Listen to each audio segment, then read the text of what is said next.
fellow Americans.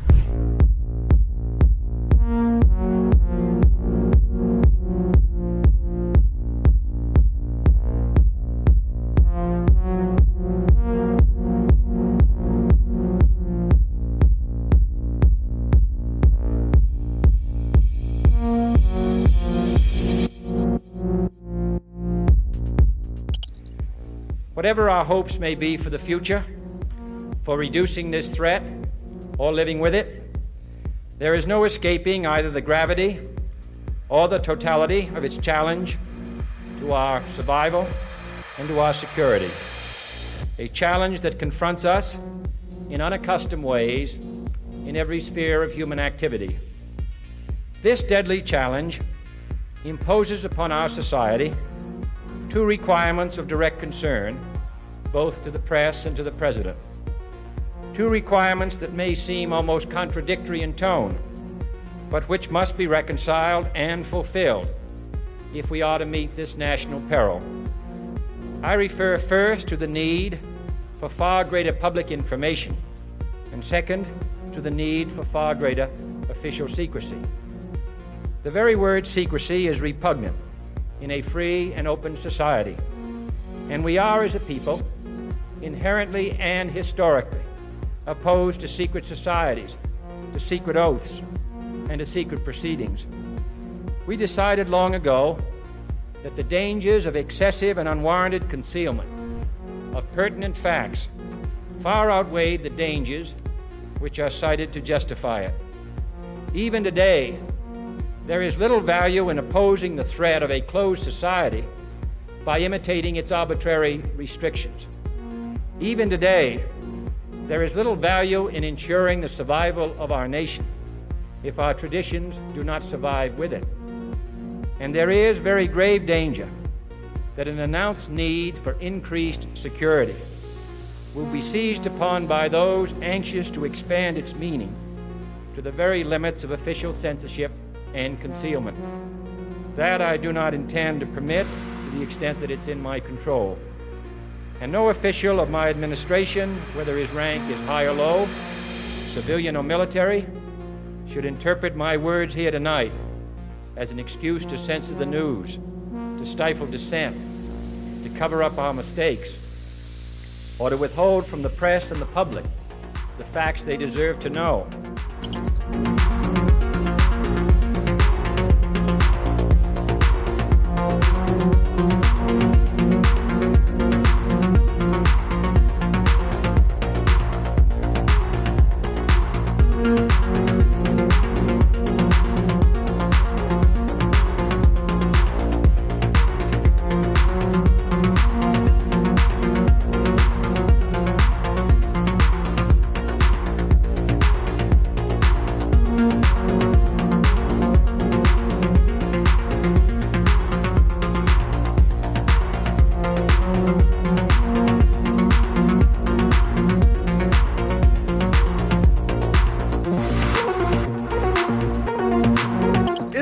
A functioning democracy? Well, let's have a look at it. It costs $2 billion to become president. They have 25% of the total prisoners in the world. They spend over $800 billion a year on arms, which is more than most of the world put together. They've been at war for 250 years since their state was formed 275 years ago. But they can't afford universal health care. They can't afford the 1.7 trillion debt forgiveness for students. They can't afford a programme for the 17 million children that go to bed hungry. Is this a functioning democracy? What's your idea of a democracy?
know this this is a bit of an aside, but in terms of how you think about problem sets, when I was a cadet, what's the cadet motto at West Point? You will not lie, cheat, or steal, or tolerate those who do. I was the CI director. We lied, we cheated, we stole. It was like we had entire training courses.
It would have been more appropriate for Mr. Trudeau, Prime Minister of Canada, to address this House according to Article 144, an article which was specifically designed to debate violations of human rights, democracy, and the rule of law, which is clearly the case with Mr. Trudeau.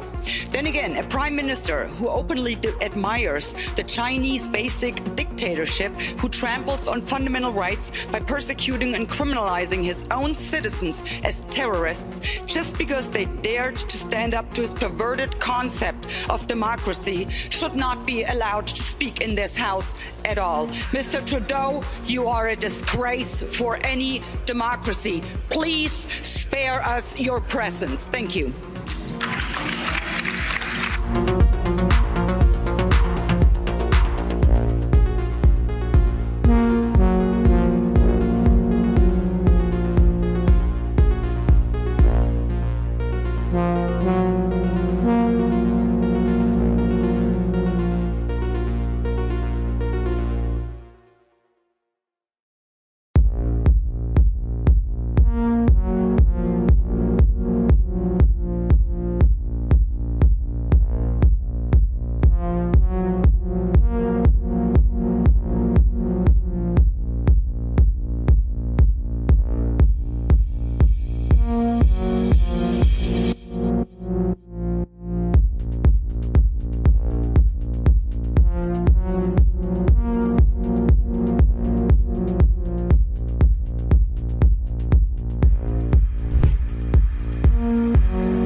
become involved when disinformation poses a threat to the security of our country. It is when there's a connectivity to a threat to our country. It could be a threat, a connectivity to violence. And what this working group does, is precisely what I would think you would want it to do, which is to take a look at the work, the disinformation work that our department has done and ask the following questions. Do we have policies? Do we have guardrails? Do we have standards? But here's the problem. We can't even agree. We can't even agree what disinformation is. You can't even agree that it was disinformation, that the Russians fed information to the Steele dossier. If you can't agree to that, how are we ever going to come to an agreement on what is disinformation so you can police it on social media? Senator, I have 2 points, if I may finish.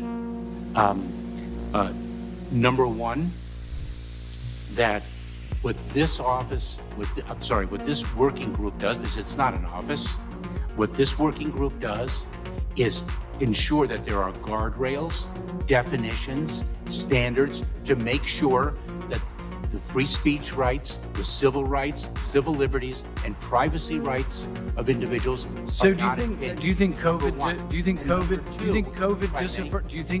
disinformation threatens our national security? And number two, if I may, Senator, and number two, is it your proposition that when the cartels spread disinformation with respect to our immigration policies to try to lure vulnerable migrants to our border illegally? I think you've got no idea what disinformation is, and I don't think the government's capable of it. Do you know who the greatest propagator of disinformation in the history of the world is? The U.S. government. Are you familiar with McNamara, the Pentagon Papers? Are you familiar with George W. Bush and the weapons of mass destruction? Are you familiar with Iran-Contra? I mean, think of all the debates and disputes we've had over the last 50 years in our country.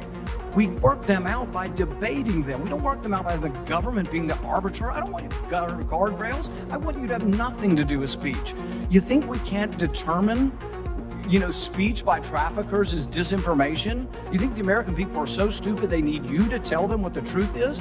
You can't even admit what the truth is with the Steele dossier. I don't trust government to figure out what the truth is. Government is largely disseminating disinformation.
Rationality belongs to the cool observers, but because of the stupidity of the average man, he follows not reason but faith, and the naive faith of the proletarian requires necessary illusion and emotionally potent oversimplifications, which have to be provided by myth makers to keep the ordinary person on the right course.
Radical colleagues, but the answer to war is not more war, it's peace. And peace isn't delivered by the barrel of a gun, it's delivered by diplomacy, by dialogue. You can wish away your continent's history, but we share a continent with Russia. We will sit down with Russia. There will be a negotiated peace, and this organisation should be promoting it earlier rather than delaying it and making sure that more Ukrainians die. Your feigning of sympathy rings hollow. It makes me sick, to be honest with you.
We had a good discussion on ensuring global energy security and adequate oil supplies to support global economic growth, and that will begin shortly.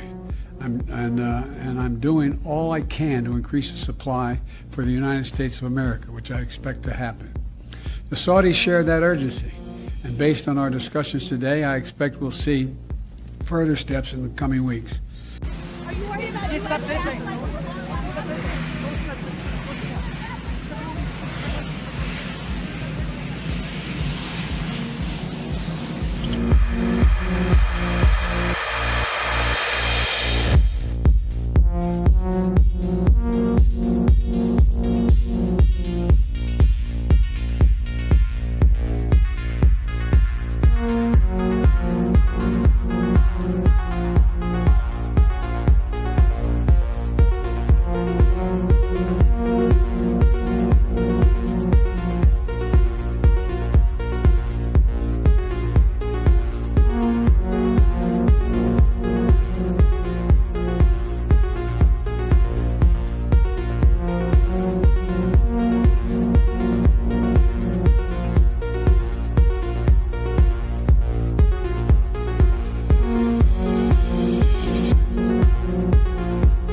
Well,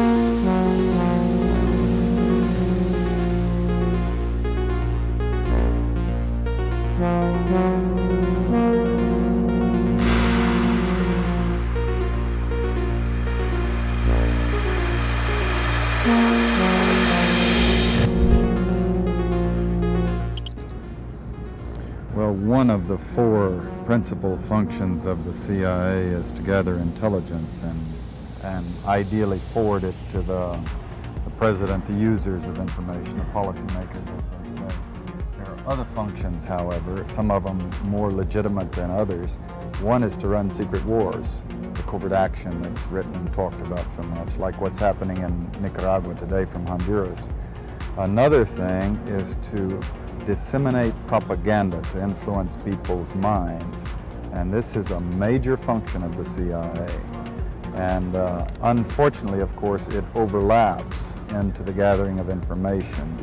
You have contact with a journalist, you will give him true stories, you'll get information from him, you'll also give him false stories. For example, in my war, the Angola war that I helped to manage, 1/3 of my staff was propaganda. Ironically, it's called covert action inside the CIA. Outside, that means the violent part. I had propagandists all over the world, principally in London, Kinshasa, and Zambia. We would take stories which we would write and put them in the Zambia Time, and then pull them out and send them to a journalist on our payroll in Europe. But his cover story, you see, would be that he'd gotten them from his stringer in Lusaka, who had gotten them from the Zambia Time. We had the complicity of the government of Zambia, Kenneth Kaunda, if you will, to put these false stories into his newspapers. But after that point, the journalists, Reuters and AFP, the management was not witting of it. Now, our contact man in Europe was, and we pumped just dozens of stories about Cuban atrocities, Cuban rapists.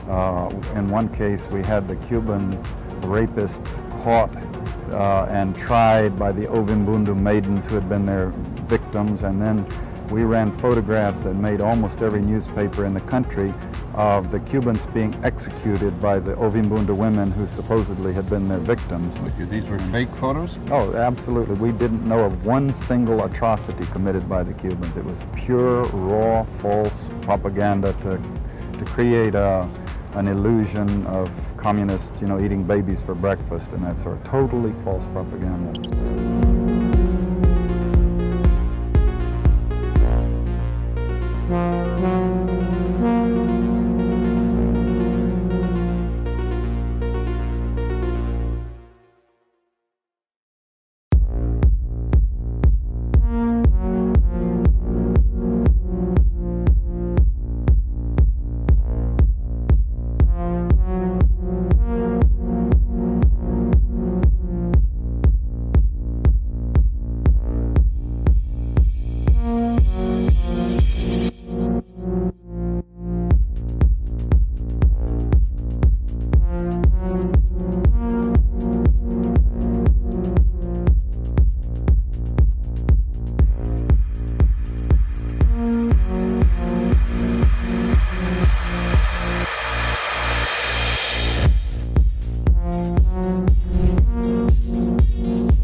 I can no longer remain in today's Democratic Party that's under the complete control of an elitist cabal of warmongers who are driven by cowardly wokeness, who divide us by racializing every issue and stoking anti-white racism, who actively work to undermine our God-given freedoms that are enshrined in our Constitution, who are hostile to people of faith and spirituality, who demonize the police but protect criminals at the expense of law-abiding Americans, who believe in open borders, who weaponize the national security state to go after their political opponents, and above all, who are dragging us ever closer to nuclear war.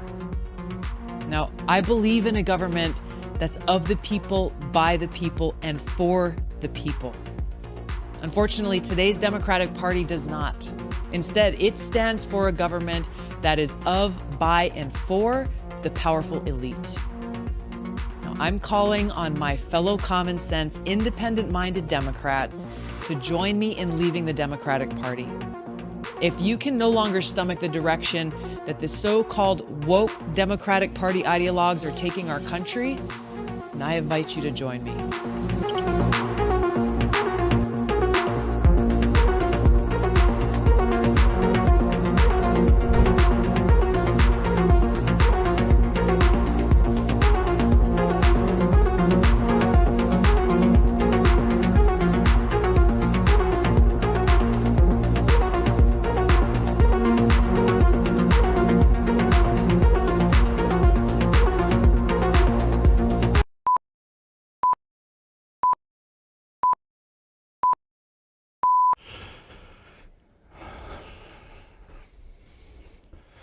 Welcome into Redacted on this Election Tuesday in the United States of America. I'm Clayton Morris. I'm Natali Morris. And boy, it's already a shit show, isn't it? The United States.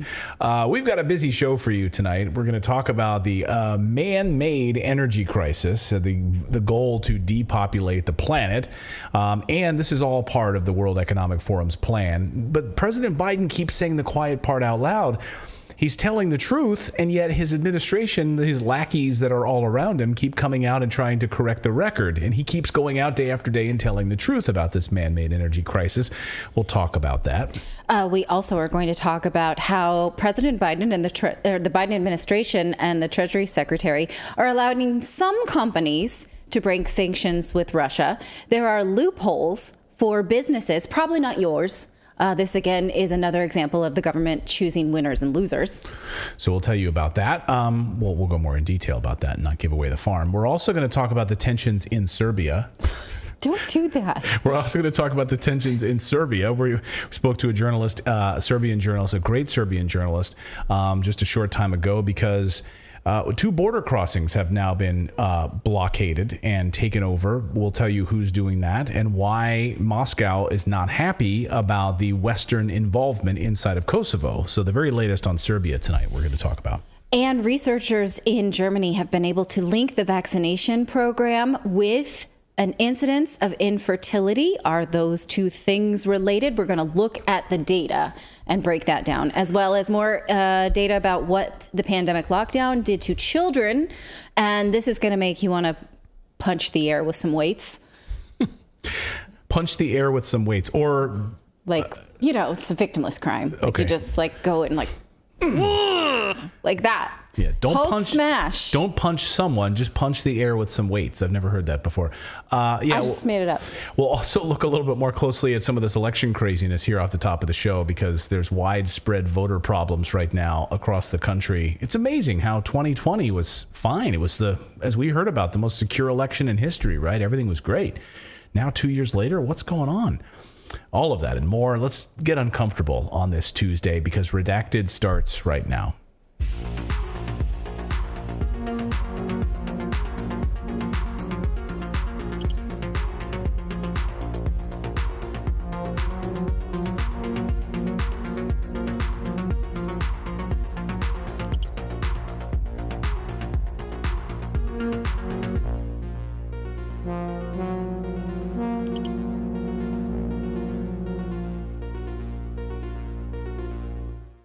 Welcome in, everyone. Someone said, don't make the air sad by punching the air. Someone else said, bite the pillow or scream into the pillow. I've been known to do that many a times, but I have a microphone in front of me right now, so I won't be doing any of that. You and Mike Lindell. Bite the my pillow. Bite the my pillows.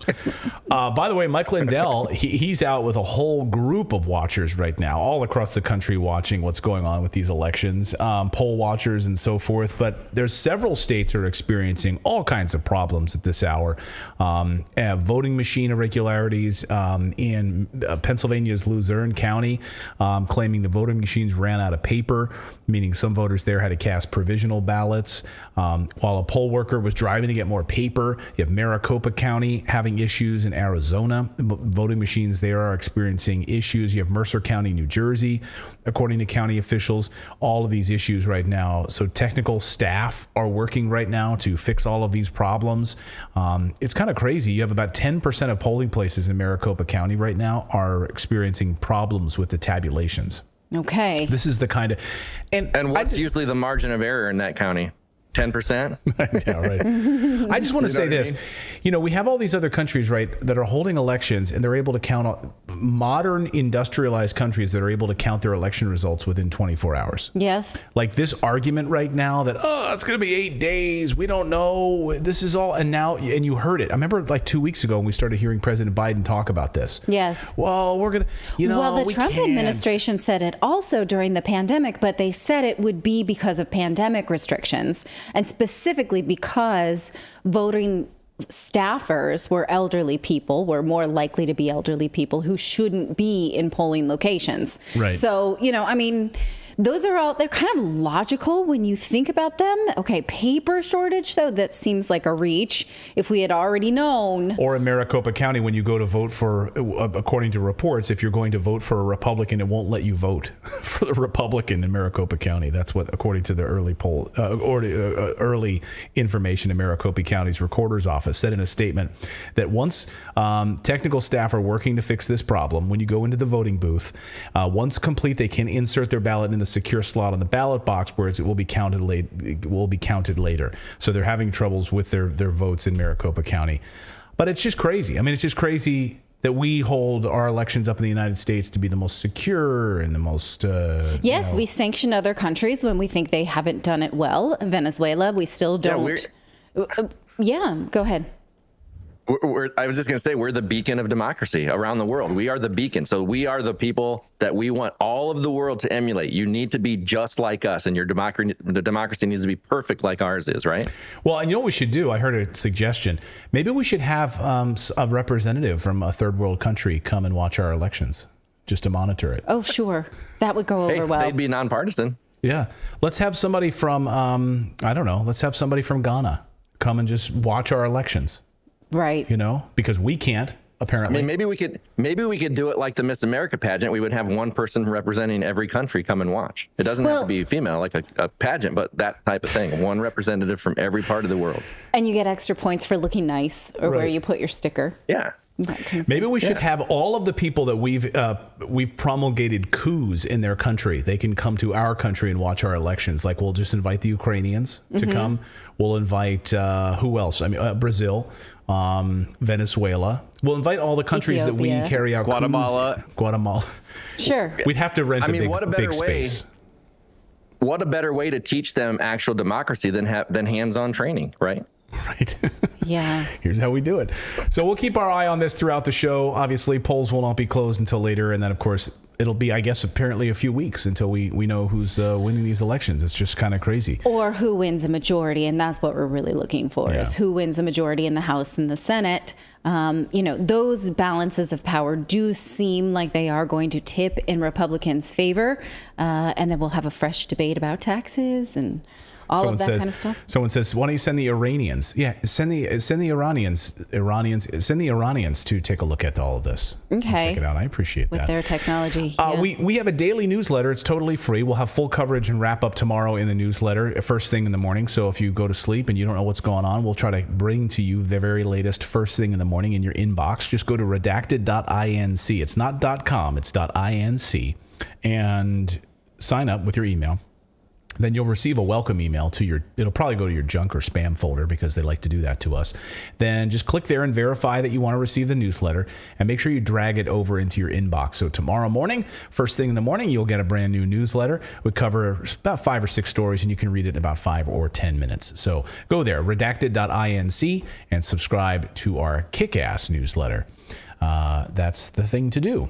All right, let's dive into today's top story, which is the world is waking up to the fact that the globalists and their globalist agenda to depopulate the world and move us off of hydrocarbons, move us off of fossil fuels, whatever you want to call it, is failing. And I'm going to show you an unbelievable moment that actually just happened in Australia. You won't believe it. So all of our Australian viewers, you will get a kick out of this. I mean, this is global. It goes to Vietnam. It goes to Canada. It goes all around the world. In Vietnam this afternoon, gas stations starting to close because of gas shortages there. While the U.S. awaits with bated breath, as Tyler Durden reports, see if there will be any diesel in inventories in the midterm elections or afterwards. Of course, the diesel stocks are running dry. Vietnam can't keep their pumps going. Meanwhile, China sees the writing on the wall, has massively increased its oil imports from Russia as they ready for preparations for reopening. So China is taking the necessary precautions. I spoke to a journalist today in Serbia that says they're going to be okay this winter because they've made they've got their gas agreements made with Russia, so they're able to get their cheap gas. And sure, but they got their hand slapped from the West for doing that. Olaf Scholz is happy to put them in the corner to think about what they've done, but in the meantime, they will at least be able to survive. Yeah, they won't be freezing. The U.S., meanwhile, the Biden administration is on damage control this evening because their demented leader keeps telling the truth in public. He's telling the truth about this man-made energy crisis. We'll also have more on that in a minute. But first, where did this all start? Where did this man-made energy crisis and this plan all start? Well, it started to take us off of hydrocarbons.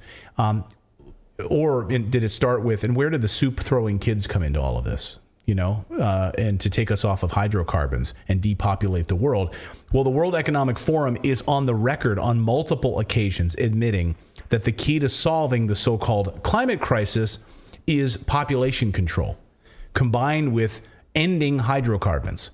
You can read all about it. United Nations website. They've got it there. It's not fantasy. You can definitely see it. You can also read it in the World Economic Forum's plans. Reduce the population. You fix the problem. Here's Christiana Figueres from the United Nations laying out their reasoning. Watch this. Stopping the rise in population would be one of the biggest levers in driving the rise in greenhouse gases. Is that? Well, I mean, we all know we expect 9 billion, right, by 2050. So yes, obviously, less people would exert less pressure on the natural resources, and that's. So is 9 billion a foregone conclusion? That's like baked in, done. No way to change that. Well, there again, there's pressure in the system to go toward that. We can definitely change those, right? We can definitely change those numbers, and we really should make every effort to change the numbers because we are already today exceeding the planetary carrying capacity today. Not true. Well, she is the same person who said that meat eaters should eat in a separate area of the restaurant and should be treated as if like a sinner area, and then people who are not choosing to eat meat. It's crazy. Like, so if you eat meat, you need to be, or even she said, sit outside. Like while the rest of the people are eating vegetarian. Like a smoking and a non-smoking section, that meat eaters should be treated like second-class citizens because of just their to prove a point. I should walk into when I'm eating my steaks and just toss it on the floor and eat it over in the corner away from everybody. Like a dog. Just to prove her. Yeah, just out like of a dog. Because that's bowl. basically what she's saying. Yeah. And so we don't need this population. We're already at capacity. There's things that we can do right now to depopulate the planet. And of course, she's not the only member of the WEF that admitted to this. So I bookmarked this last week. This is crazy. Yuval Noah Harari, who wrote the book Sapiens. Remember this book, Sapiens? He gave a TED Talk. And then after his TED Talk, bookmarked this interview last week where he sat down and did like a wide-ranging discussion about the TED Talk. So it's like an hour and 20 minutes. I encourage you to listen to it because it's a whole lot of interesting crazy. Where he explains why we need massive population control. He says you just don't need the vast majority of the population. Listen. We just don't need the vast majority of the population. And whatever people are still doing, which is useful, these technologies increasingly will make redundant and will make it possible to replace the people. So a lot of humans will be left behind. And he basically said, if you listen to the interviews, like, we've gone through all the Industrial Revolution where we needed a lot of these people. We just don't need them anymore. So we need to now depopulate. We need to move towards robots. This is the plan. It's very Darwinistic. Yeah.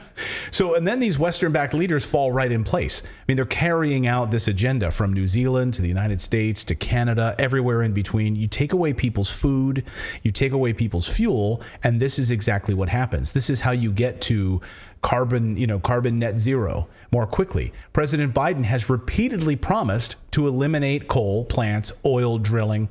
Here is Biden from the past. Here is in 2020 telling everyone how he and Obama destroyed coal plants. Watch. That's why in our administration we wiped out no more coal plants. That's why we spent. There is one in hand. We can't do it all at once. We're working on it, kid. We're working on it. Why don't you sit down? I promise you.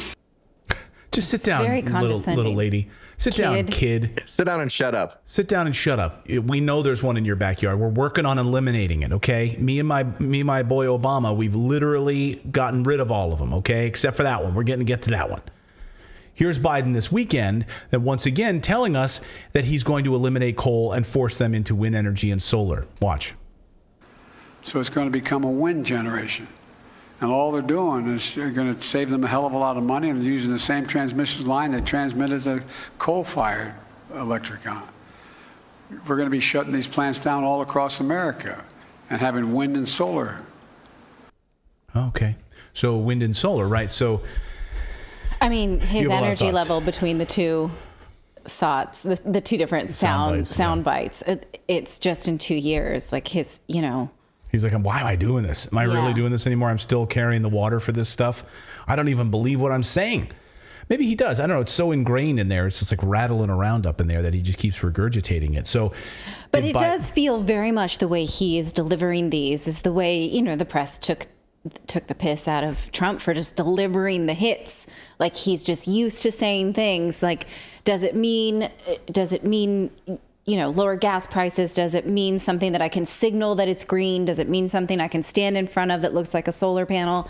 I'm just going to say those things. They're just gobbledygook. Right. Frosty Young, thank you for your super chat. Frosty Young says the World Economic Forum is going to Mount Sinai this weekend and remaking the 10 Commandments. Who do these people think they are? Definitely not my God. Destroy half the world's population. It's amazing. So what did Biden mean? Did he mean it, or was he just speaking out of turn? Well, the White House... I think, again, that he's just saying the words. Sounds like I'm for green stuff. Let's just say those words. You don't think he really means it? I mean, I think he absolutely is in the tank for this. No, I do think that he means it.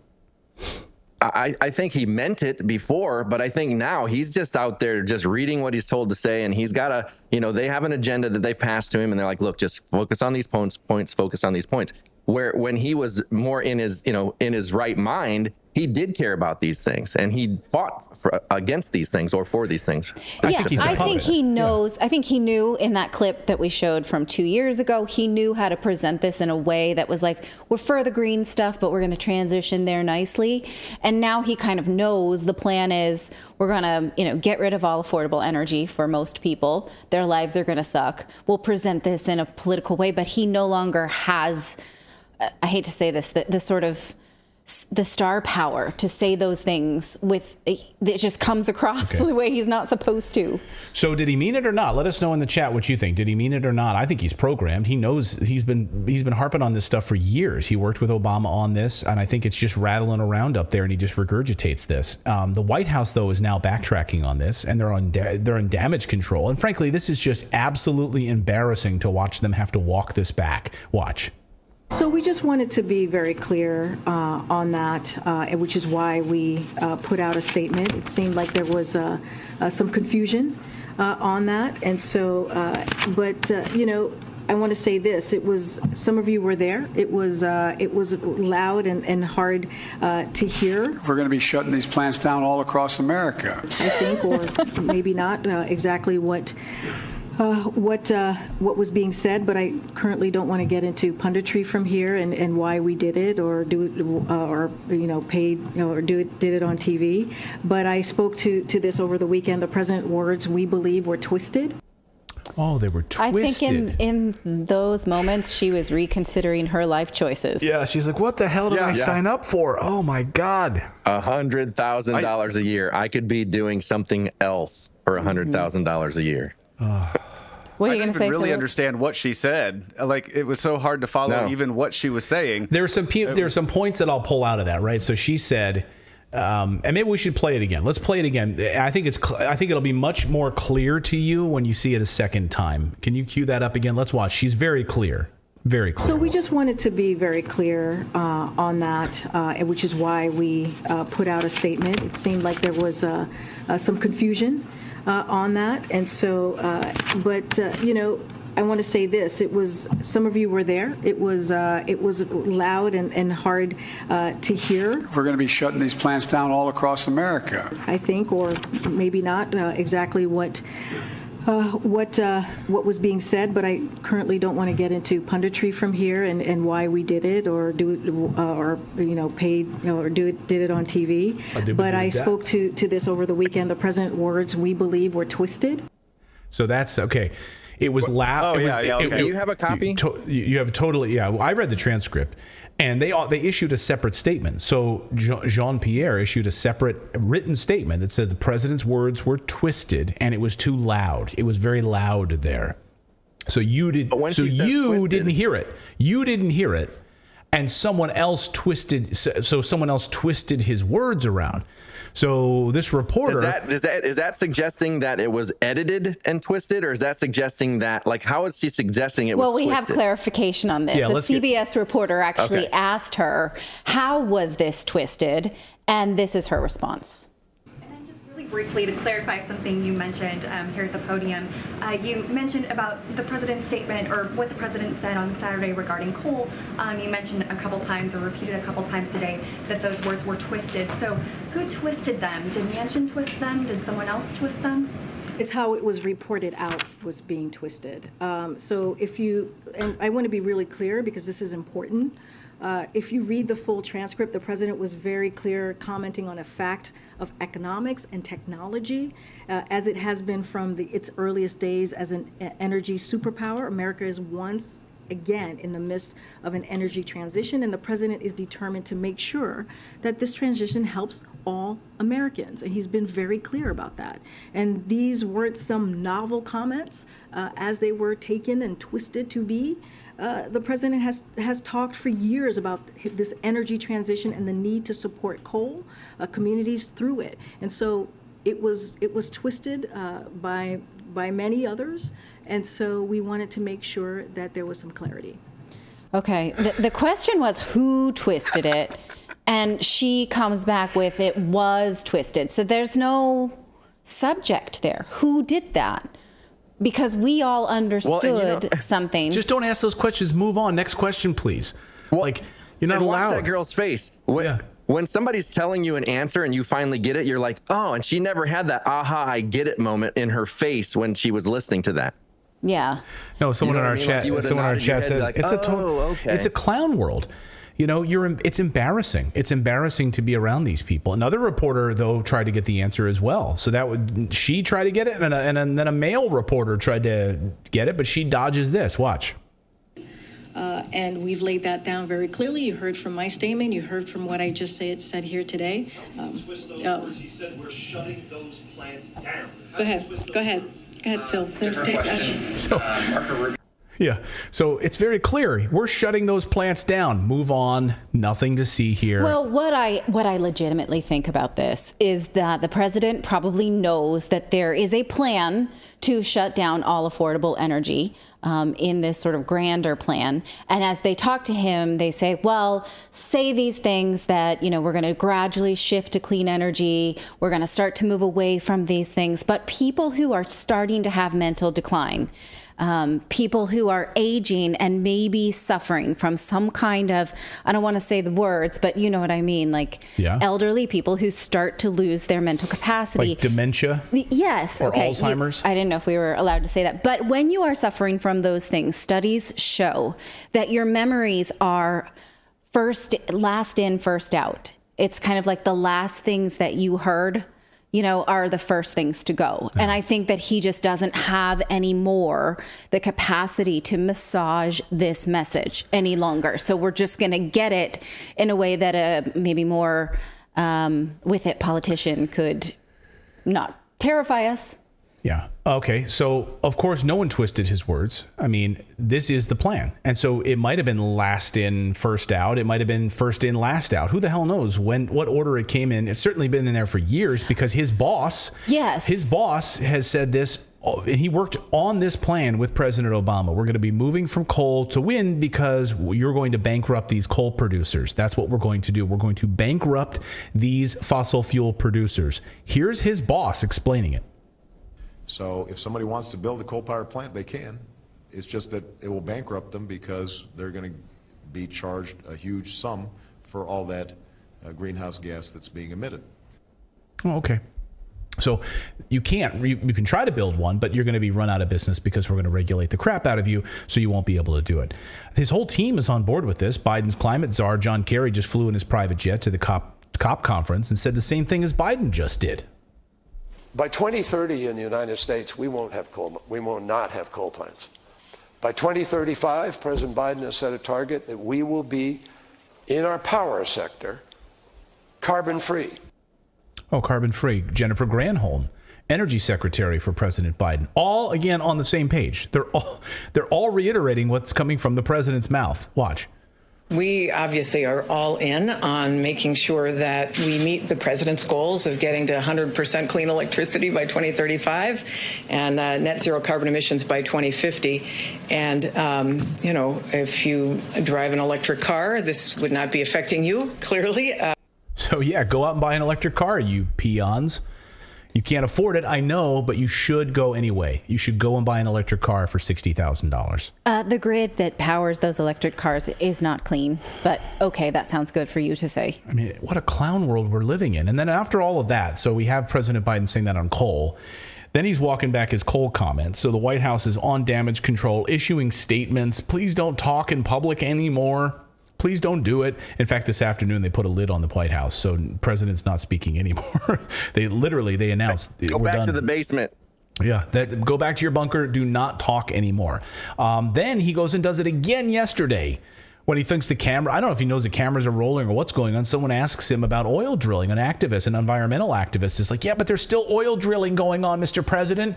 When are you going to stop all of this oil drilling? And he didn't, I guess, realize the cameras were rolling because this happened. No more drilling. There is no more drilling. I haven't formed any new drilling. No,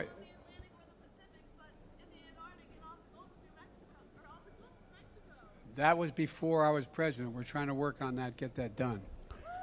Thank you. Yeah. So what are you doing? There's still drilling going on in the Gulf of Mexico. There's still drilling going on in the Arctic. There's still drilling going on in Alaska. When are you going to end all of this? We're working on it. We're getting there. So this is global, right? So in Australia yesterday, something amazing happened. This is an amazing piece of video that I want you to grab. Wake up, Grandma. If Grandma's not awake, wake her up, slap her on the arm and say, Grandma, wake up and watch this. It's an amazing piece of video. You should be proud of a politician like this, a man who should be praised. A man by the name of Senator Gerard Rennick. He's been exposing the liars that are pushing this alarmist agenda away from hydrocarbons towards renewables. He asked a simple question during a Senate hearing. All of you clowns are trying to move Australia to carbon zero by 2030. Do you have any idea what that will cost to put solar and wind energy transmission lines in? And, of course, the degradation of that energy as it travels across those transmission lines. Like, how much is this infrastructure going to cost? What is the degradation of energy across these lines? Do you guys know any of this? Watch one of the best pieces of video I've seen in weeks. Watch. Senator Rennick.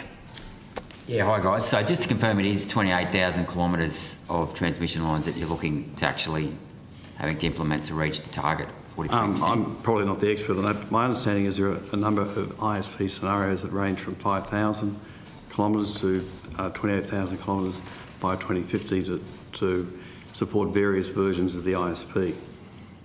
Right, okay. So if you don't know the distance, then you're not going to know how much it's going to cost either. Is that fair to say? Correct. Right, and okay. what properties are involved and the impacts, etc. Okay, which begs the next question then, Senator McAllister, given that the Leader of the Senate, Senator Wong, constantly says that renewables are cheaper. How can you possibly say renewables are cheaper when you actually don't even know the cost in building the transmission lines? Senator Rennick, there are many leaps of logic in the way that you pose that question. No, there's not actually. Essentially, Australia's electricity system is organised with the assistance of 3 market bodies. The Integrated Systems Plan describes the network requirements that will be needed to deliver on new capacity. And the market responds to that descriptor. Rewiring the Nation intervenes in this way. It says where a transmission line needs to be built, we will create the capacity to provide low-cost finance. Okay, so we've got a range of as low as 5,000 kilometres to as high as 28,000 kilometres. Is that correct? That's my understanding. Right, okay. So will the Rewiring Australia Fund, which is $20 billion, be able to actually fund the cost of what could potentially be 28,000 kilometres of transmission lines? We are very confident that the Rewiring the Nation Fund will have a very significant impact on the development of the system. Ms Brunero may be able to provide you a bit more detail about some of the details about different approaches in different states. Yes, so in terms of funding transmission in the broad, it's important to say that the Rewiring the Nation policy won't be doing all of those transmission funding, and it isn't directed at that. It is directed at the actionable projects that are come through the Integrated System Plan. And what Mr Dyer is talking about are the different scenarios in there around getting to net zero by 2050, and some of there's a step change scenario that most experts think is the most relevant, but the reason why there's a higher level in some of those scenarios, it's the hydrogen superpower. Okay. So we literally have no idea what the hell we're doing. But they're speaking a good game as if they are all convinced that they do. I mean, we believe when he says, how are we going to fund that? He's like, well, when we find out how much we need, there'll be systems in place to respond to that. We'll be able to pay for it. It's a joke. It's a total clown show. That's crazy town. So was that the bullshit alarm that was going off in the background too? Yeah, they're like, oh, it's like a hit. Like I heard that too. I'm like, oh no, you're bullshit. That's a crescendo of bullshit alarms. Your time is up. You bring the truck full of bullshit to the back of the room right now. I mean, but again, that's Australia. The same thing is happening in New Zealand. The same thing is happening in the Netherlands. They're all getting their marching orders from these globalists, and the emperor has no clothes. I mean, we're seeing it right now. You cannot run a society on wind and solar. You cannot do it. No, in fact, I believe Bjorn Lomborg in his great book False Alarm talks about a community in Africa somewhere that was built completely off the grid, and kids couldn't do their homework at night, and they were begging to be connected to the grid because they just couldn't sustain. And we're telling them, oh, you're Africans, you need less than us. So here's just a little bit of electricity. You're not like us where you need to plug in your toothbrushes and connect it to the internet. Just deal with less. Just deal with less. And that's they're like, goal. Actually, we'd like to catch up with the developed world and do homework at night. Is that okay? No, you don't. No, you don't. You don't need that. And by the way, continue to eat plant-based food, or eat Beyond Meat burgers or whatever the hell else. You're not going to have actual food, and eat bugs. Continue to do that. The other argument is, what about nuclear? Of course. And what about nuclear? Japan fought it for 100 years, so I think they could do it, right? They fought developing, so it's possible. I mean, I'm not sure, but I think most people are hoping to come up to a certain standard of life in order to compete in the developed world. And the data never shows that you can remove comforts from somebody's life in order to achieve political gain. This is something that is a major shift for me, I'd say, in the year 2022. The more reading I do, the more I realize, it actually doesn't do any good to tell people to live with less. Like I saw somebody today on Twitter when I saw a response to the president talking about getting rid of coal and oil, and someone said, good. And another person said, well, what are you going to replace it with? He said, solar and wind and nuclear. And I just thought, okay, you literally don't know what you're talking about. You can't, you lack education nuclear, because, hold on. So nuclear specifically, 50% of our nuclear enriched uranium comes from Russia. The other 50% comes from Kazakhstan. So when we're trying to be completely away from Russia, the United States has zero uranium production. Zero. We get all of it turnkey from Russia. Russia internally has the discoverability of uranium, the enrichment of uranium, and the delivering of uranium to countries like the United States. So we don't have anything because we've basically shut it all down and outsourced Nor do we make any solar panels. Most of those come from Asia, also sanctioned. Right. Okay, that's nice. Maybe that person likes camping 365 days a year, but it's not for you to tell other people to live that way. And just forget for a second that these technologies still cannot power the United States or any of the developed world. There's a fraction of it because in most of them, all of them run emergency backup on electricity, with coal. So you need fossil fuels, hydrocarbons, whatever you want to call them, to power these things. And by many estimates, if all the power turned out right now in the developed world, we'd have about a minute and a half of battery life to keep us going. Meaning and then because from solar batteries. Right, from renewable energies. Like we don't have any backup. We need a constant stream of affordable energy. I mean, this is their plan. This is not tinfoil hat stuff, guys.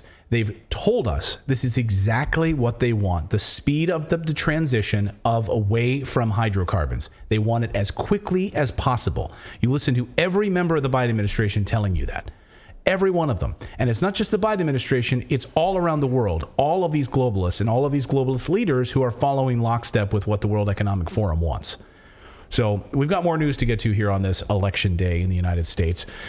I'm curious how many of you vote based on what you're seeing at the pump right now. What you see and deciding what you're going to do about your family's finances. Does that lead you to vote a certain way? I'd be curious to let us know in the chat on that. We've got more news to get to. We're going to talk about these loopholes that the United States is trying to create for banks around these Russian sanctions. It's an unbelievable story. You don't want to miss that. We're also going to go to Serbia and get a report on the latest because of a number of seizures there at different checkpoints and tensions rising. Western influence in Serbia, what is happening there? Moscow is responding.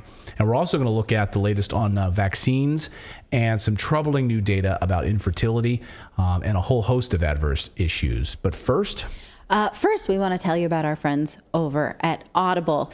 Now, you might not need to ride in an elevator for the music or pick up an airline for the movies. So when it comes to audio entertainment, it seems only logical to choose Audible. It's the home for stories told by the biggest stars like Ethan Hawke, Kerry Washington, and Kevin Hart. It's home to epic adventures, chilling mysteries, and can't-miss comedies.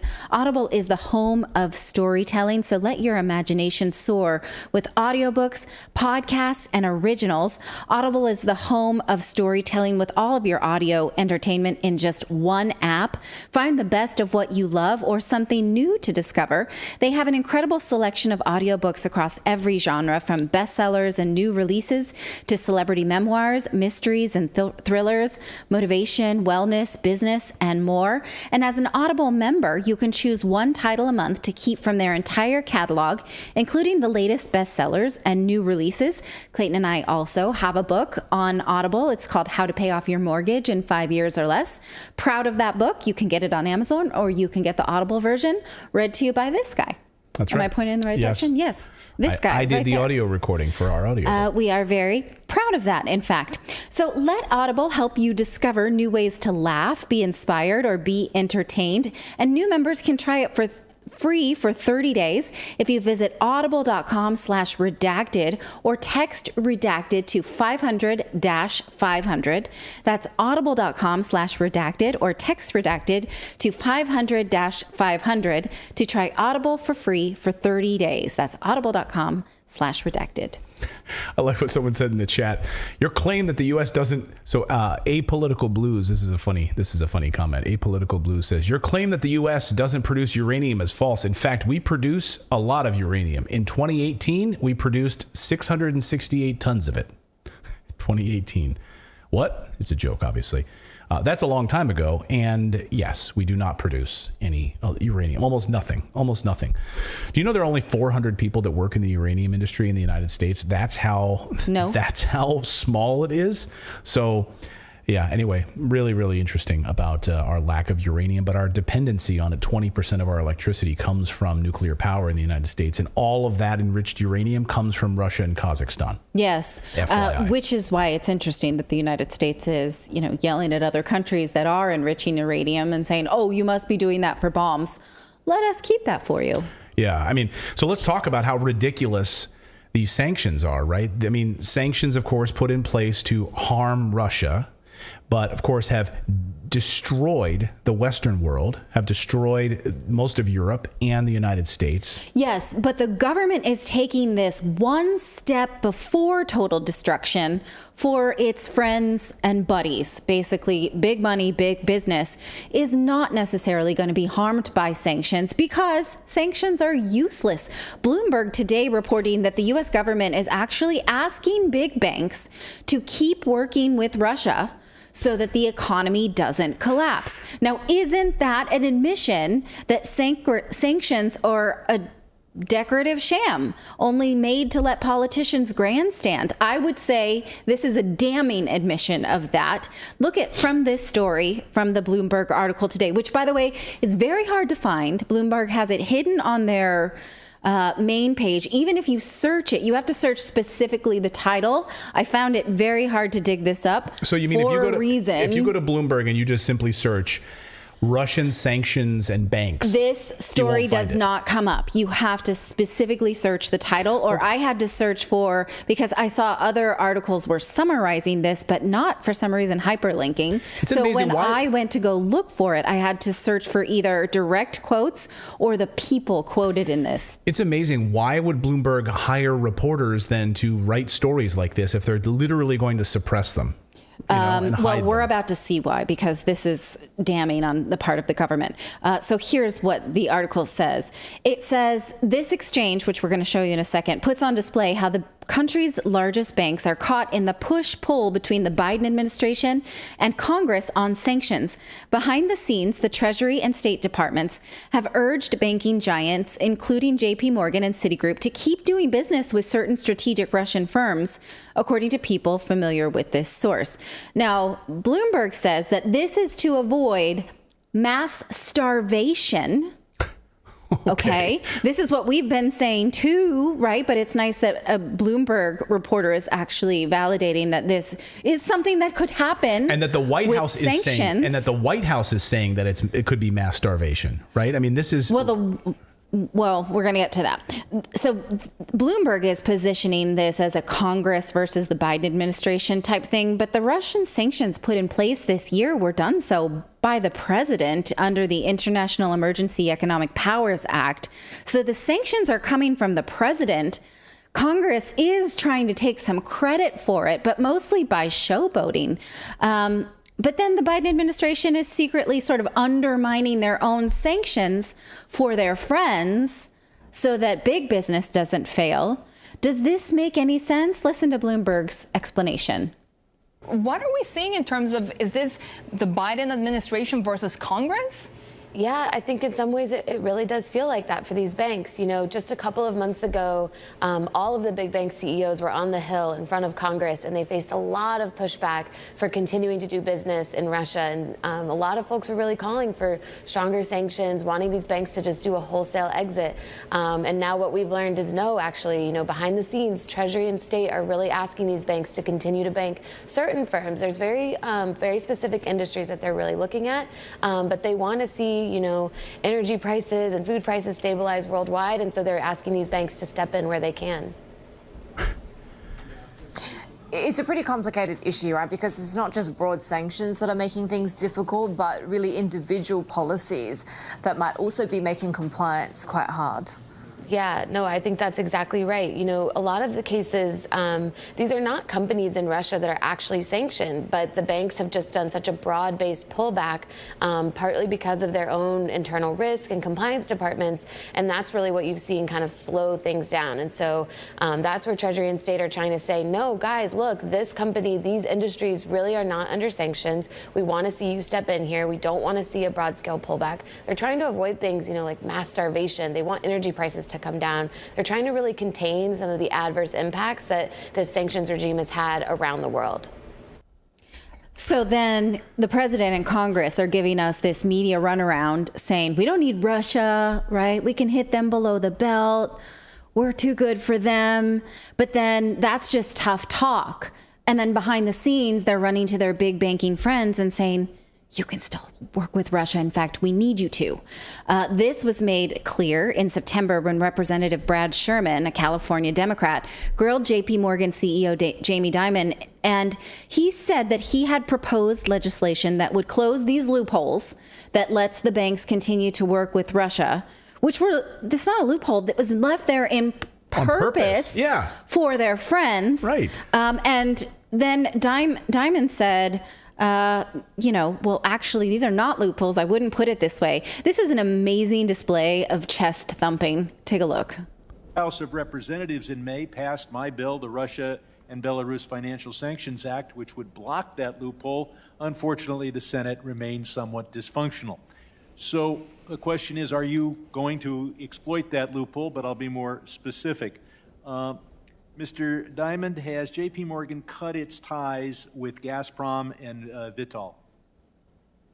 So, first of all, I wouldn't call these loopholes. The American government, the Secretary of Treasury...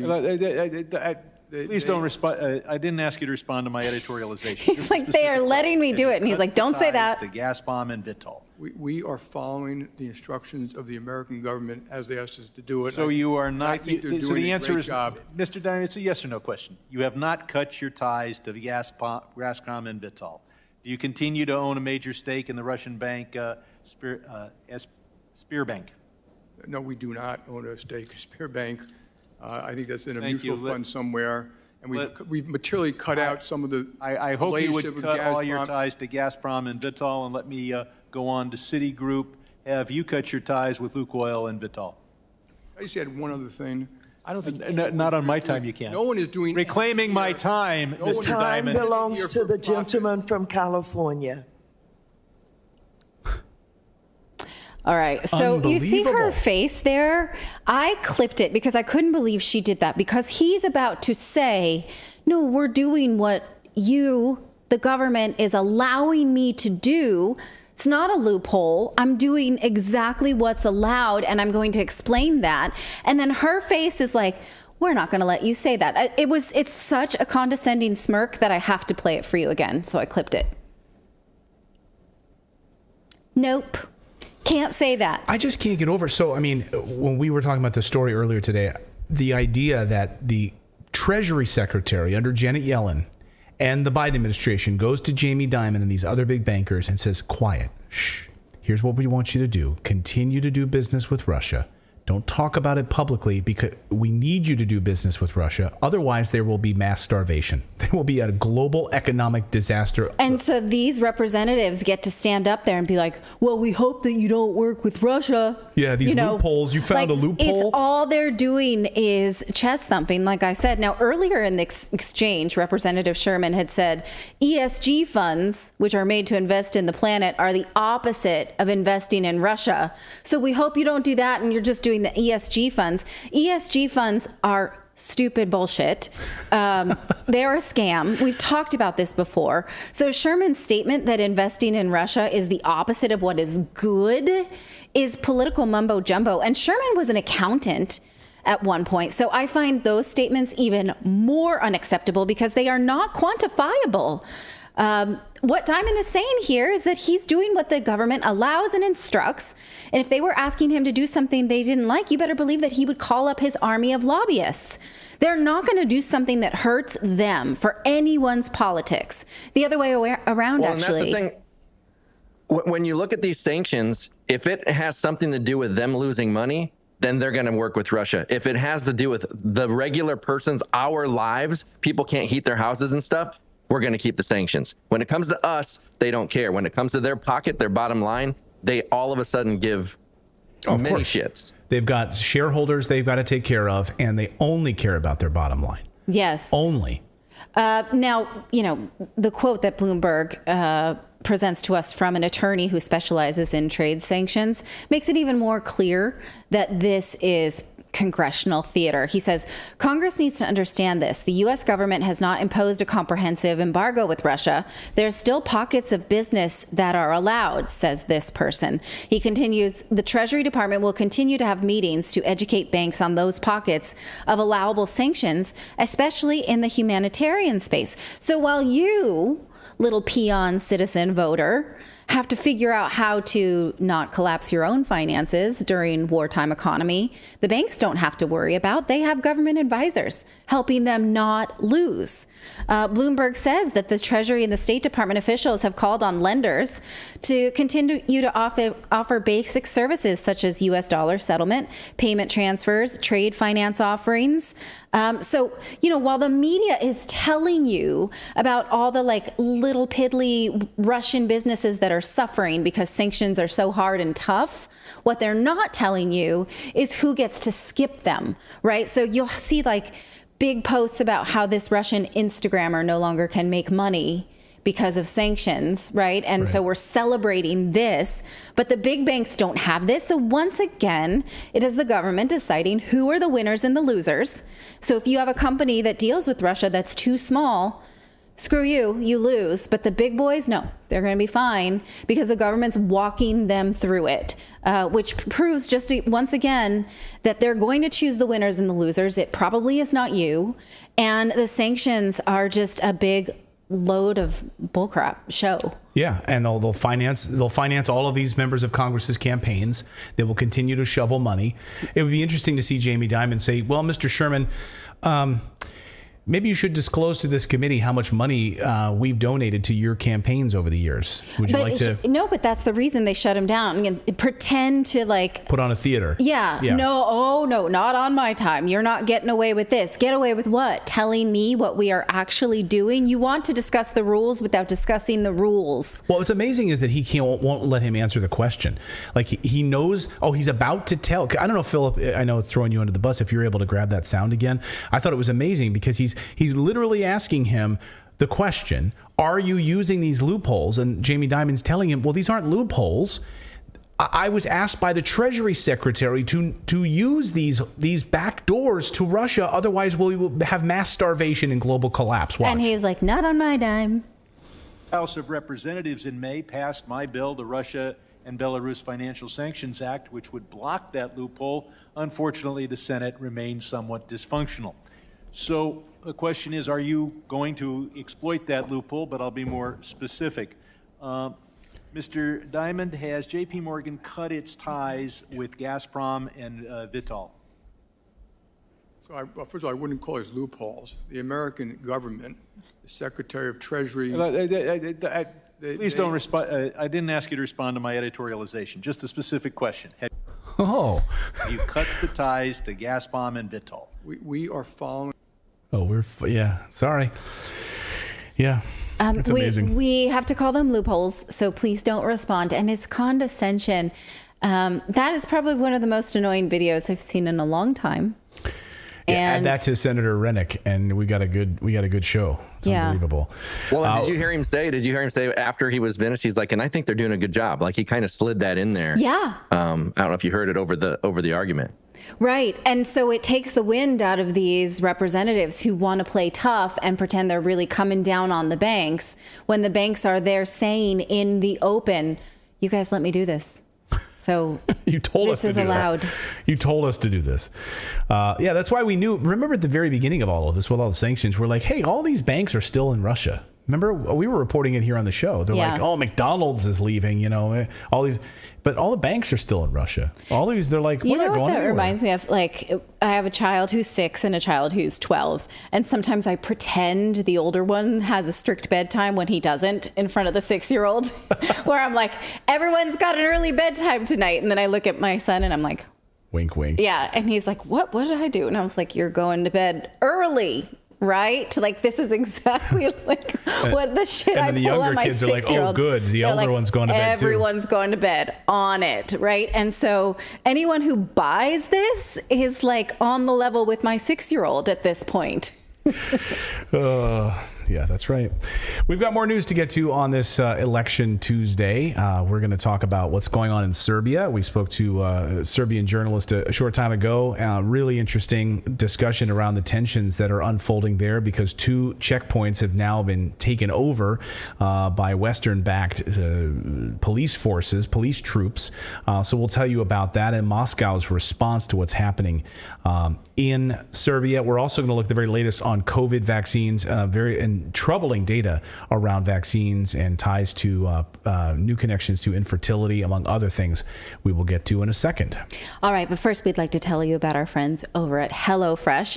Now, what is HelloFresh? Well, with HelloFresh, you get farm fresh, pre-portioned ingredients and seasonal recipes delivered right to your doorstep. Skip trips to the grocery store and count on HelloFresh to make home cooking easy, fun, and affordable. That's why it's America's #1 meal kit. Just today, actually, I was sitting in my office working on the show and I was thinking, I need these things for the next, snack boxes and breakfasts and things like that. And I was like, it's amazing how far I will go out of my way not to go to the grocery store. They're like, well, we can unfreeze this or I hate going to the grocery store, and that's why HelloFresh makes it so much easier to just take the guesswork out of mealtime planning. And of course, the holidays are just around the corner. I like to call the holidays motherhood on steroids because of all the extra things you have to think about. You can count on HelloFresh to get some of your free time back. By cooking simple and quick. Each recipe and its pre-portioned ingredients comes right to your door, so you can skip the grocery store and a lot of the prep. And if you need dinner in a hurry, HelloFresh's quick and easy options like 20-minute meals and easy cleanup recipes allow you to enjoy good times around the dinner table with loved ones and less time in the kitchen. So go to HelloFresh.com/redacted65. Use our code redacted65 and you'll get 65% off plus free shipping. Again, that's HelloFresh.com/redacted65. Use the code redacted65 for 65% off plus free shipping. We thank them so much for their support of Redacted. Let's go to Serbia now, where tensions are rising. Serbian media reports this evening say that special police troops have taken control of 2 checkpoints on the border between Kosovo and central Serbia, a violation of current agreements. Russia says they are alarmed at this aggression and say that the West is pushing for a direct conflict in Serbia. For more on that, we want to bring in Serbian journalist Tesha Novic, who is joining us from Belgrade, Serbia. Tesha, great to have you here on the show from one of my favorite cities in the world. Can you bring us up to speed on what happened specifically on these checkpoints? But it sounds like there's a ratcheting up of tensions over the past few days. Well, thanks for having me in your show. What we have been witnessing in these days is basically the breakdown of the mutual agreements between the government of Serbia and the government of so-called Kosovo that were signed in Brussels in 2014. These agreements were part of the European Union effort to normalize the relations between the Kosovo and Serbia in order to bring and integrate this whole region into the Euro-Atlantic political sphere. Those agreements came at a cost from Serbian side. Serbia has decided to give up on the so-called parallel structures in Kosovo, how the Western media call them, and that means the state institutions that were controlled by the Serbian central government in the territory of Kosovo. In return, the government in Pristina was supposed to found the so-called the Union of the Serb Municipalities. That would be some kind of a Serbian autonomy within Kosovo. But so far, ever since 2014, there was a standstill on that point. Nothing was done. Pristina is refusing to implement its part of those mutual agreements. And now there is a disagreement regarding the license, car registration license plates.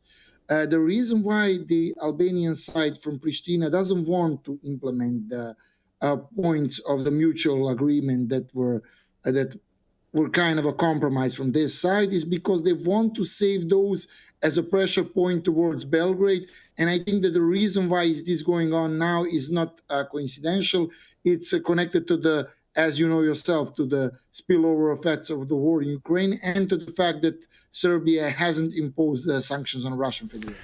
So that's really interesting. So yes, Serbia, anyone who's been watching for our show for any length of time knows that we've been following this very closely, what's been happening in Russia. And Serbia, of course, has taken a very, I want to say, neutral position. I don't know if that's the right word, but they are not implementing sanctions despite what Germany has wanted. I mean, heck, Chancellor Olaf Scholz flew to Serbia to meet with Serbian President Vučić and basically say, we want you to implement sanctions against Russia. They said no. Instead, they've made gas deals with Vladimir Putin to make sure that the Serbian people are taken care of during this winter, which we've praised here on this show, saying, wow, imagine that, someone taking care of their own people during these times. You see what's happening throughout the rest of Europe. And so do you think that this is sort of NATO retribution, picking on Serbia, forcing Serbia's hand here because they will not implement sanctions against Russia? Yeah, of course, it's a part of the hybrid warfare against the countries that have their own sovereign will and that are pursuing their own foreign policy and not just following blindly the orders of Washington. And as a part of the so-called the part of the pressure, they have the so-called strategy of the tension. As you know yourself, they will create these small incidents. What I have to say to the audience, this thing might be solved in a day or two, and I believe it will be solved in a day or two. Because the goal of the West at this point, and by West I mean the deep state, isn't really to create an armed conflict. It is just to set up this micro conflict and then to position itself as an arbitrator, as someone who is in a position of power to solve it. And by creating these micro conflicts, you're basically moving the so-called overtone window of the acceptance of the certain facts, of how much aggression you can use, how much diplomatic pressure you can apply, what the other side is allowed to do in a diplomatic terms. So this will be solved in a few days, but there will be more and more, and the final goal is to pressure the Serbian government to install sanctions on Russian Federation, which is not in a Serbian interest, as your audience knows itself. Serbia is a very small country that has had a very troubling past, a lot of conflicts in the Balkans, and the last thing that we need at this point are enemies. Basically, the policy of Serbia isn't really pro-Russian. It's just pro-Serbian in terms of a way that we want to cooperate with both Russian Federation and United States on equal terms. But the problem is that the arrogance of the globalist elites has reached to the point that they don't understand the very idea of the self-interest in diplomacy. The idea that us as a people can have our own interests in terms of our energy supply or food supply or our own territory seems arrogant to them, because being part of the rule-based order for them means only follow what we say. Yes, absolutely. I hope our audience is paying attention to what Tesha just said. So they do not want you to do this. They want a unipolar order. They want control. They want, if you've got farmers doing something, they don't want your farmers doing anything. They don't want you being self-sufficient, producing your own fuel, running your own economy.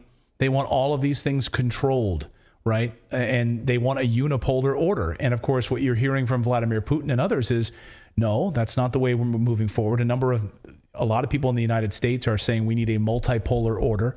We need to be self-sufficient.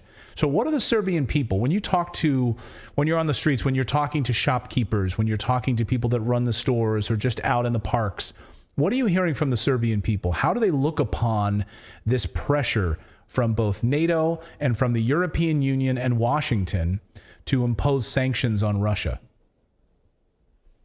Well, they're very negative towards that idea. I believe that like 80% of the people are against sanctions. Why? Because as a nation, we have experienced the sanctions in the 90s, and we ourselves, regardless of our friendship with the Russian people, know how unfair the international sanctions are. And usually those sanctions, even if they really wanted to sanction Russia, they won't hit really their enemy, the Russian elites. It's usually the ordinary people who are suffering. So us being for sanctions would mean that we haven't learned anything from the 90s. And what our lesson from the 90s was that all of the conflicts should be solved through diplomacy and not through war and through sanctions. And that's basically what the ordinary shopkeepers think. They think that there should be some kind of negotiations and there should be a diplomatic peace deal resolving the crisis in Ukraine. But the problem is that, as you know yourself, the deep state doesn't want it. Being anti-war at this point is, a very extremist worldview in the West. Right. A bunch of our viewers were asking us to cover the Serbian drone story. Serbia, of course, shooting down drones, plural, not quite clear about that. So an unmanned aerial vehicle shot down in the town of Raska, near Kosovo. Serbian air defenses shooting down these drones. Apparently, there's been more drones showing up. I want to, what we hear from the Serbian defense minister told reporters just the other day that we did not use cannons, most of the modern electronic equipment. Apparently, they used like EMPs, right, to knock these drones down. What do you know about these drones? Why are they there? And do you expect to see more of this? I have talked with some people from the military technical institutes in Serbia, and they are taking the drone issue very seriously. For the last few years, Serbia has developed its own anti-drone system. Really, the game changer when it comes to drone was a conflict in Azerbaijan. That's what all of the other regional countries have realized, that you must have drones, and the drones are at this point, as we see now with the war in Ukraine, a game changer on battlefield. So Serbia is putting a lot of money into the research and development of new drones. And there was a statement by the Serbian president that these drones were not shut down by the foreign weapons, but by our own systems that have been developed here in Serbia. Unfortunately, when it comes to technical details, what type of drones they are, what systems were used to bring them down, there is no information because government is keeping that secret for military reasons. We don't know much about it. Those drones were probably released by the Albanian side on Kosovo as part of the hybrid warfare efforts. And I believe there will be more of such, but for now, we don't have much information. So we don't know specifically who made the drones. Do we know if there was NATO involvement in the drones? Are those questions still hanging out there? I believe that the government knows, but that the government doesn't want to go out with that data at this point. Before we get you out of here, I just want to find out about how the Serbian people are doing right now. Obviously, we see Europe, the rest of Europe, suffering right now with high energy prices, being told by their governments to turn down the heat. It's getting cold. How are the Serbian people doing with their own energy this coming winter? Well, so far so good. I mean, like most of the all of the European countries, we had big inflation. The prices are going up. When it comes to the price of the energy, of the gas and electricity and the heating, prices are like 5% up or something like that. But the government has officially announced that they will hike the prices, but not for too much. Serbia has its own energy sources. It has its own deals with the Russian Federation regarding the gas supply. We have a privileged price of the gas. I believe that we will get through this winter without any kind of blackouts or electricity cuts.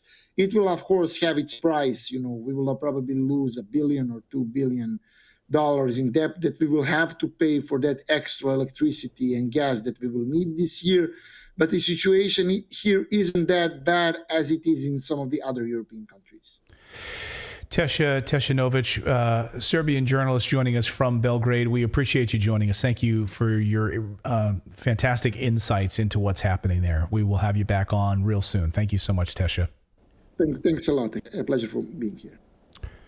Thanks to Tesha and a lot of people in the chat saying, Serbia has a lot of experience with NATO in 1999. They certainly remember the involvement, not too keen on returning to that anytime soon. So our thanks to Tesha, and we continue to watch what happens in Serbia. To all of our Serbian viewers, thank you so much.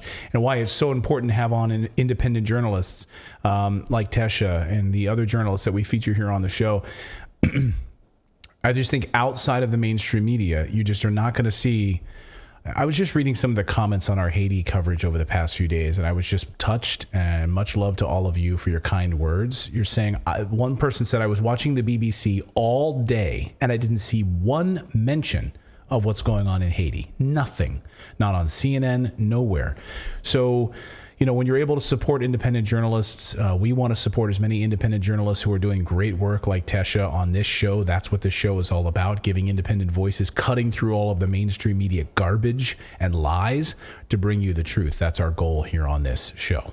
So we've got more news to get to here. We're going to talk about these COVID vaccines, right? What's the angle on that? That's pretty dumb. There's a lot of have data. A few different studies today to break down that shows that COVID just keeps the gift that keeps on giving. Yeah. So we'll look at that. But first, I want to tell you about our friends over at Aura. Do you guys know that identity theft is the fastest growing crime in America? There's a new victim every 14 seconds. And that's why I'm excited to partner with Aura as our today's sponsor on our show. Last year, we had our entire Facebook account taken over by hackers. As identity theft protection, fraud monitoring, a VPN, they have password management, antivirus software. It's all combined into one easy to use app. That is Aura. Now, you might have one of these services already, but if you don't have all of the tools, it's like locking the front door but leaving the back door wide open. So those who've had their identity stolen are often shocked when it happens. I've interviewed people on our show who for 5 years they fought against trying to get their identity back. Someone used their credit card, opened up a bank account with an identification card, took out a loan or a mortgage with their name. So this person literally had a mortgage on a house in someone else's name. That's scary. I mean, that's a reality for a lot of people. Thankfully, Aura monitors the dark web for your emails, passwords, social security numbers, and sends alerts fast, right to the phone, right to your email. In fact, they found a number of different instances of my email and passwords. The other day, you signed up and they found you were like, I got 3 of these compromised passwords. They found them on the dark web. What the heck? Even old ones that I hadn't even remembered were still open. Yeah. I was like, that's still open? Things that I had in my maiden name even. It's crazy. So Aura gives you near real-time alerts on suspicious credit inquiries, like if someone was opening a loan or a credit in your name. So protect your family and yourself from identity theft by going to aura.com/redacted. Aura.com/redacted. We'll have a link in the description as well. If you sign up right now, Aura is going to give you a 2-week free trial with my link so you can see for yourself how many times Aura finds you and your family's information, personal information on the dark web. So even if you cancel after 2 weeks, it's at least worth it to try it for free for 2 weeks to see if your stuff is out there. And then you can change those compromised passwords. So try it for free. Again, for 2 weeks, totally free.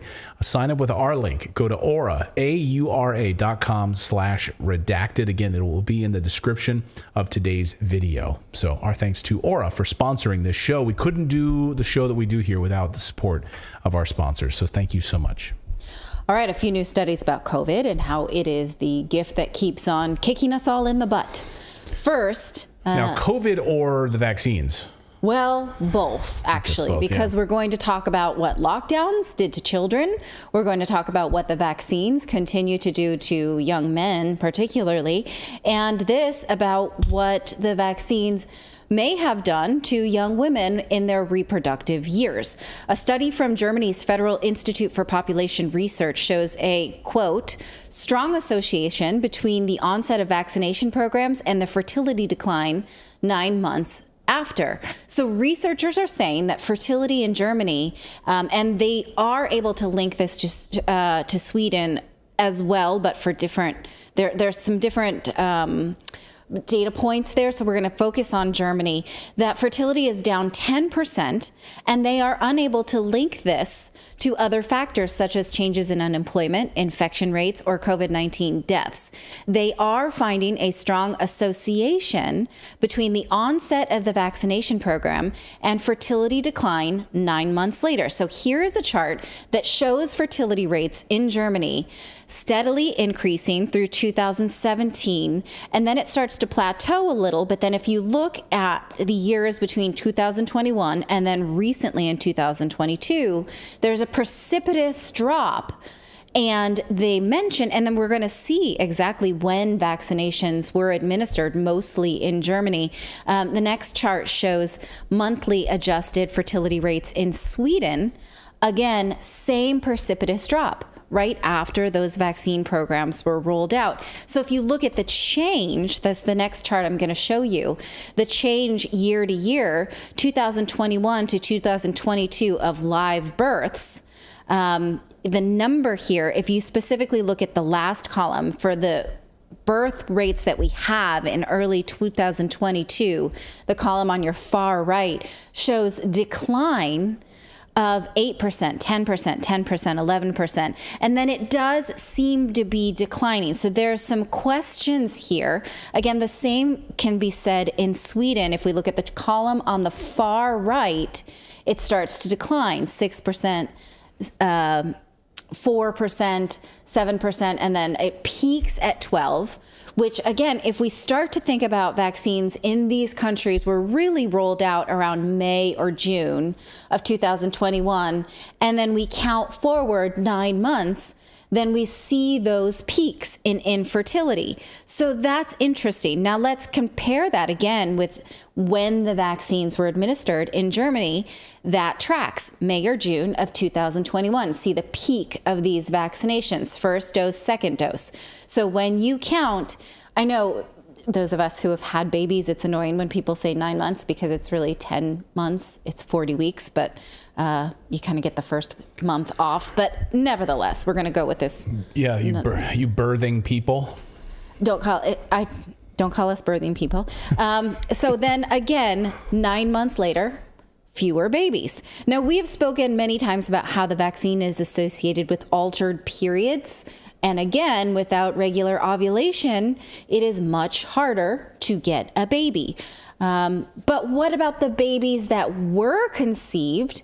So this is interesting because data from a Freedom of Information request from Professor Christoph Kubanter shows that stillbirths are also increasing, actually. Look at that. Holy smokes. In this period of 9 months post-vaccination. So these are people who presumably got the vaccine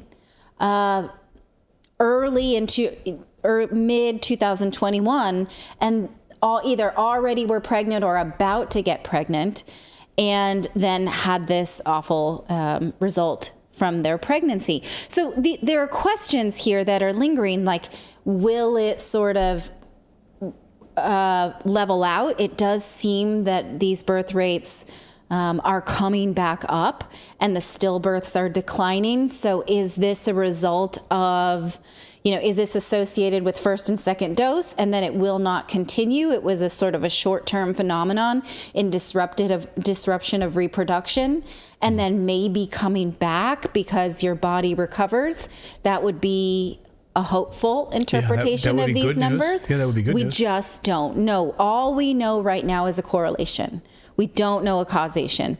So that's interesting and definitely worth taking a look at when you juxtapose it with the fact that doctors are now admitting that there was an alteration in menstruation cycles. So, well, interesting. So someone says, isn't falsifying medical records illegal? What does that have to do with this segment? I don't know if they meant like I think they're thinking the alteration. They might have misheard alteration, like alteration of your body. That's not someone altering records, though. I don't think I said anything about altering records. Okay. Just making sure. Okay. No one's falsifying medical. In this study, I don't think so, right? Or according to this data, I don't think so. Are you listening? I am listening. I'm just listening to what the chat was saying. Nonsensical chats. Okay. Thank you for that. Let's move on to a different study. A new study in the Journal of American College of Cardiology shows that the risk of myocarditis was higher for people who received the Moderna vaccine than it was for the people who received the Pfizer vaccine. They're still saying that it's a relatively small risk, but they are at least admitting that this is verifiable. And again, if you take a look at their results, it shows that males younger than 40 who received the Moderna vaccine were shown to have the highest rates of myocarditis, which, according to authors, may have implications for choosing specific vaccines for certain populations. Again, they're admitting that it's mostly for young men. Okay. And another study I thought worth flagging for you all is not to do with vaccinations. It's to do with what happened to children during lockdowns, because JAMA Pediatrics shows that screen time for children is up 52% since the pandemic. That's an additional 84 minutes per day per child. I can only read this as what I am, and I am a mother who constantly tries to keep their kids off of screens, and this makes me so mad when you think of doing this to children on purpose, because it says that this change was harshest for children between the ages of 12 and 18. And this is habit forming. These are habits that they are going to have to either learn to break or will keep with them. We can all unequivocally agree that 52% more screen time is not good for children. But what else did they have? School was online. Their friends were online. How can we collectively put that horse back in the barn? I don't know. I mean, we just got to throw it out the window or something. Because I would think about when I was growing up, I mean, I would sit and play guitar. I'd be in my room listening to music and playing guitar as much as I could, or just drawing, reading books. And I feel like there's just this propensity now to just reach for that screen, you know? I mean, and, you know, it's just such an addiction now. And we know things like TikTok are just absolutely mind control. But it is now correlated with much less healthy habits for children. They get less exercise. They have more disruptive sleep. They have more anxiety. They have, less... Like some friends we were talking about raising our adolescents, and we're like, they don't seem to really care about being together as much. If they can be home, be in their room and chat with people however they want on WhatsApp or whatever, then they don't have the same, like, let's meet at the mall, let's meet up. They don't have the same need to see each other outside of school, which is interesting. But they're beyond just like sort of social isolation. There are real health consequences to keeping kids on screens. Right. I was going to say too, like, think of just the lack of vitamin D that they get because they're indoors all the time. Like, vitamin D is a powerful vitamin, right? And it's like, we used to be outside all the time and we had plenty of vitamin D, because in Portland, they tell you during the winter when it's rainy and gloomy, make sure you take vitamin D as a supplement, because people get depression. So it's like, maybe these kids are dealing with a lot of this stuff because they're in incandescent or, LED lights all the time. They're not getting any sun. They're not getting any vitamins. Yeah. Oh, for sure. And they're just in there. I mean, they're sallow. They're hunched over. We had a story in the newsletter the other day about the future of humanity. Right. That story troubled the hell out of me. It shows like, is the human body now evolving to be like this, like hunched over, holding of a cell phone creature, like with a second eyelid to screen out the blue light. I got my phone and I'm like a hunchback here. Like this will be the future of humanity, instead of like strong. Well, I'm not going to be but like, strong caveman stuff, whatever. I'm going out hunting today. I'm going to bring back a deer for my woman. Yeah. So she can eat. Sure. You're my woman. I don't want a deer. But instead, I'm going to be like, I'm just hanging out on TikTok all day, and I've got this. Now I don't do anything. And by the way, I don't eat meat anymore because they just want me to stay inside. Right. They want to control. They want to control what I do, and they want to keep me eating like Beyond Meat burgers. I mean, it's a Herculean effort now to keep kids, to like encourage them to come off their screens when they had nothing else. Yeah. Go ahead, David. Well, and have you ever watched kids text, like how fast their fingers are? Like I can't even think that fast. And I'm sitting there watching. That's the evolution of finger dexterity because these kids are just like. Yeah, I never thought of that. My littlest How do you one. do that? My littlest one. My medium girl. My medium, middle, whatever. The one you got large, medium, and small. Yeah, I do. She, even a few years ago, because she grew up with like the touchscreen environment, she was like able to fire off a text like, "Daddy, where are you? Daddy, are you home? Where are you, Daddy? I was asking a question. Can you buy this app for me? Can you?" I'm like, "How are you typing that fast? Like, do you have this on speed dial?" But they do a lot of dictation too. Oh, right. And I was our going to say that's one, my daughter. My daughter does text or speech to text. That's how she texts. So she doesn't actually like take the time to put in each letter. She just talks to it. Yeah. So that's cheating. No, it's not. So that's I think it is. So that's a roundup of all the ways the pandemic is. It's not even a pandemic. It's COVID. There's no All right. What do you want me to call it? I don't know. I want to call. This. I don't know what we can say here that we won't get deplatformed for saying, but. All of the biopharmaceutical complex that wants us to do this, wants us to stay indoors, wants us to be off the roads.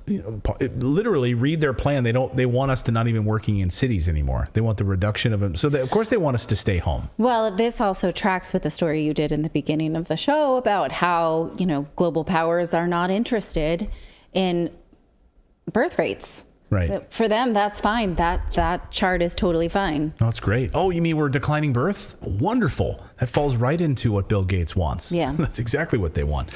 Well, let us know what you think. Shall we take a few super chats before we wrap up today? Yes. Sure. While he's doing that, Sean. Oh, go ahead. I like to do this while you're gathering them. If you subscribe, your name will pop up here on the big screen.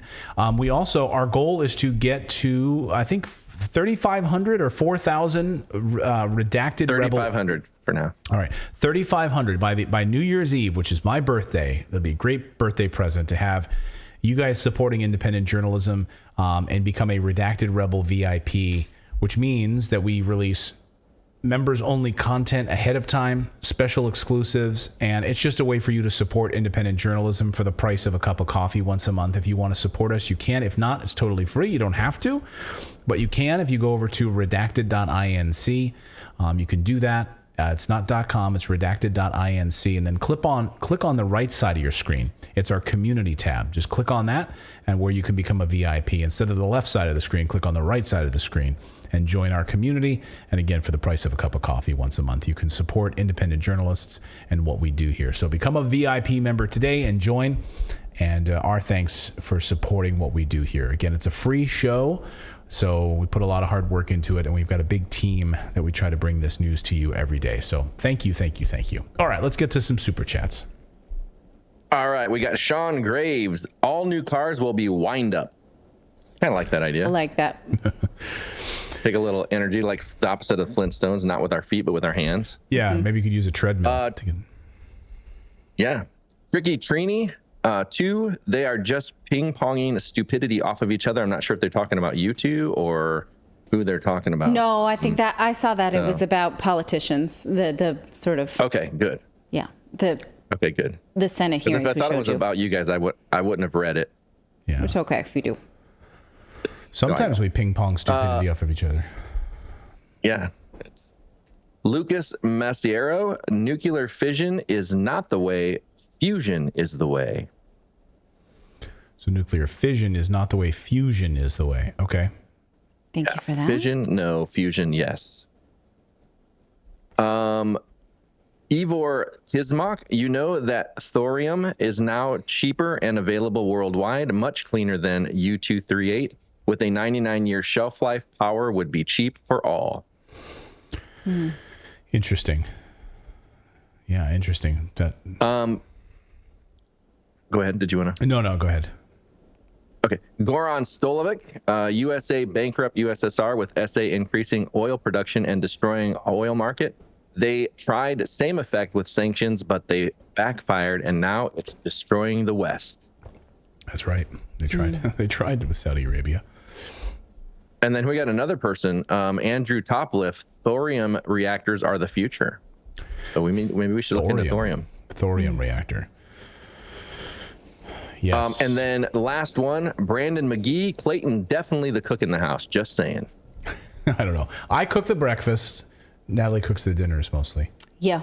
Yeah. I mean, you make bagels, but we've heard about these bagels for how, I don't know, chat. You guys remind me, how long have we been hearing about these homemade bagels and have yet to see one? Oh, we've never shared any. I'll post a video in the members area on Locals. If you become a Locals, if you sign up on our Locals community, I'll try to make some this weekend. Okay. I'll try, because you have to prep the whole night before. And so we do this show at nighttime, and it's like 10:30 when we're wrapping stuff up here, and I just want to get in bed because then the alarm goes off at 6:30 in the morning to wake up. And that's not enough time to wake up and make breakfast. So I get up and make breakfast for the kids, and then no, you can't. Gotta make the donuts. Time to make the donuts. Oh, it's time. You could do like they do on commercials where they actually, it's like they're showing you not the real food. You could make a bagel the day before and bring it up for the show just to show us what they look like. It doesn't have to smell or be soft or anything, because how would we know? Spray painted with a fake food glaze. Yeah, like let's just go take something from Eve's kitchen, like my little baby girl's kitchen that's like fake food, and be like, here you go. Fake banana. Here's a fake donut. Look, I made this fake donut.